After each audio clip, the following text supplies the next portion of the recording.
السلام عليكم ورحمة الله وبركاته، طلبة وطالبات الصف الأول الثانوي. هناخد النهاردة درس جديد من دروس مادة المنطق بعنوان خطوات المنهج الاستقرائي التجريبي. في البداية عندنا مراحل أو خطوات المنهج التجريبي 4 خطوات. أول حاجة عندنا اللي احنا بنسميها الملاحظة العلمية، تاني حاجة الفرض العلمي، تالت حاجة عندنا التجربة العلمية، ورابع حاجة القانون العلمي. لو جينا نشوف عندنا أول خطوة عندنا اللي هي الملاحظة العلمية. يعني إيه ملاحظة علمية؟ هي المشاهدة الدقيقة لظاهرة معينة، بيوجه هنا فيها الباحث حواسه وعقله للكشف عن خواص الظاهرة وصفاتها. الملاحظة هنا عندنا يا شباب بتجمع بين الحواس والعقل، لأن العقل هنا بيوجه الحواس لإدراك الصلات اللي بيعجز الحواس عن إدراكها منفردة. طيب لو احنا جينا نشوف عندنا ايه هي شروط الملاحظة العلمية. أول شرط عندي الأمان، إن هو يتوافر للملاحظ أكبر قدر من الأمان.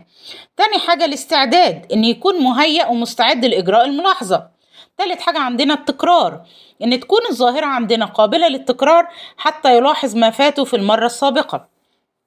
رابع نقطة عندنا الشمولية، اللي هي ملاحظة جميع الجوانب دون إغفال أي جانب من الظاهرة.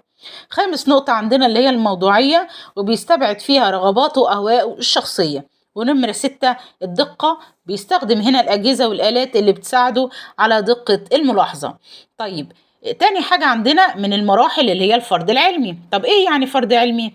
كلمة فرض علمي هو تفسير مؤقت للظاهرة اللي بيقوم الباحث بدراستها، فلو ثبت صحتها بتتحول عندنا لقانون، بيبقى هو التفسير النهائي للظاهرة بتتحول عندي لقانون. طيب الفرض العلمي ده ليه عدة شروط. أول شرط عندي اللي هي الواقعية، إن هو يكون متصل بالواقع الملاحظ وليس مجرد تخيلات. تاني حاجة عندنا اللي هو الاتساق، إن هو يخلو الفرد من التناقض.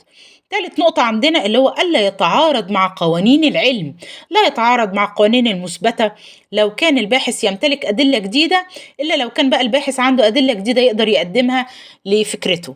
رابع نقطة عندنا اللي هي القابلية للتحقق الحسي، بمعنى أنه بيتعلق بوقائع ملموسة حتى يمكن اختبارها بالملاحظة والتجربة.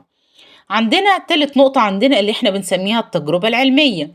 التجربة العلمية دي هي عبارة عن إجراءات مصطنعة بحيث نجعل الظاهرة بتحدث في ظروف غير ظروفها الطبيعية، وهي الوسيلة اللي بنتحقق من خلالها من الفروض، زي بنسميها كده قنطرة أو كوبري كده بينقلنا للفروض اللي هي القوانين بعد كده. التجربة دي بتبقى ملاحظة مستثارة، بمعنى مقصودة أو مفتعلة، بحيث بيتدخل الباحث في الظروف وبيكرر الظاهرة حتى أو متى أراد أن يجربها في أي وقت، بدلا من انتظار حدوثها في ظروف ما هو أو ما هو من هو قام بإعدادها، في ظروف هو من قام بإعدادها. طيب لو احنا جينا نشوف هنا أو نراجع على أنواع التجربة، عندنا 3 أنواع للتجربة. أول نوع عندي اللي هي التجربة المرتجلة.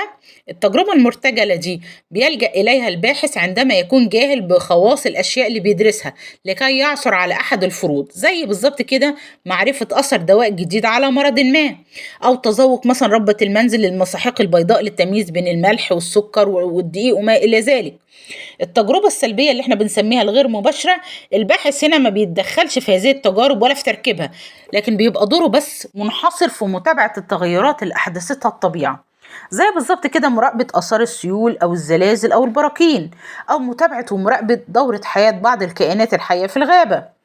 تالت نقطة عندنا أو تالت نوع من أنواع التجربة اللي هي التجربة العلمية، دي اللي بيلجأ ليها الباحث لما بيريد التحقق من صدق الفروض اللي وضعها، زي معرفة مثلا أثر الحرارة على تمدد المعادن، أو معرفة أثر الأحماض والقلويات على أوراق عباد الشمس. يبقى نقدر نلخص الكلام ده كله ونقول إن عندي أنواع التجربة 3 أنواع.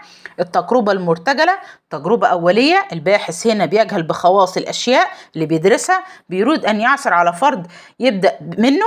التجربة نمرة 2 اللي هي التجربة السلبية، تجربة سلبية غير مباشرة لا يتدخل الباحث في التجارب ويكتفي بس بمتابعة التغيرات اللي أحدثتها الطبيعة. ثالث نوع اللي هي التجربة العلمية، وبنسميها المرحلة الأخيرة، بيبقى هدف الباحث منها التحقق من مدى صدق الفروض العلمية. طيب لو احنا قلنا ايه هي شروط التجربة، أول حاجة عندنا اللي هو الالتزام بالحياد والموضوعية وعدم دخول الآراء الشخصية أو الدينية وغيرها اللي بيؤثر على التجربة. تاني حاجة عندي اليقظة والانتباه لكل شيء غير متوقع. تالت نقطة الالتزام بالمعايير الأخلاقية اللي هي منها عدم إلحاق الأذى أو الضرر بمن نجري عليهم الملاحظة بالأخص من البشر. تاني حاجة الحصول على الموافقات القانونية عند إجراء التجارب. يبقى معنى كده إن أنا قلت عندي من شروط التجربة اللي هما الثلاث شروط: الحياد والموضوعية، معناه عدم إدخال الآراء والمعتقدات الدينية أو السياسية وتأثيرها على الملاحظات والتجارب. تاني حاجة لما احنا قلنا اليقظة والانتباه لكل ما هو غير متوقع، زي مثلا ممكن يحدث انفجارات أو انبعاثات لإشعاعات أثناء التجارب النووية زي تشيرنوبل مثلا. تالت حاجة عندي اللي احنا قلنا عليها مراعاة القواعد الأخلاقية المعروفة، اللي هي عدم إلحاق الضرر أو الأذى خاصة بالبشر، يعني ما نستخدمش أو عدم إجراء تجارب خاصة بالعقاقير الطبية وبيكون لها آثار سلبية على البشر. رقم ب اللي هو الحصول على الموافقات القانونية المسبقة عند إجراء التجارب، زي ضرورة الحصول على التصاريح والموافقات قبل إجراء أي تجارب من قبل السلطات المختصة. طيب آخر نقطة عندنا اللي احنا بنسميها القانون العلمي، ونقصد هنا بالقانون العلمي هو التفسير النهائي للظاهرة، هو المرحلة الأخيرة اللي بيتحول فيها الفرد لقانون علمي. فالقانون العلمي هنا ما هو إلا فرض ثبت صحته.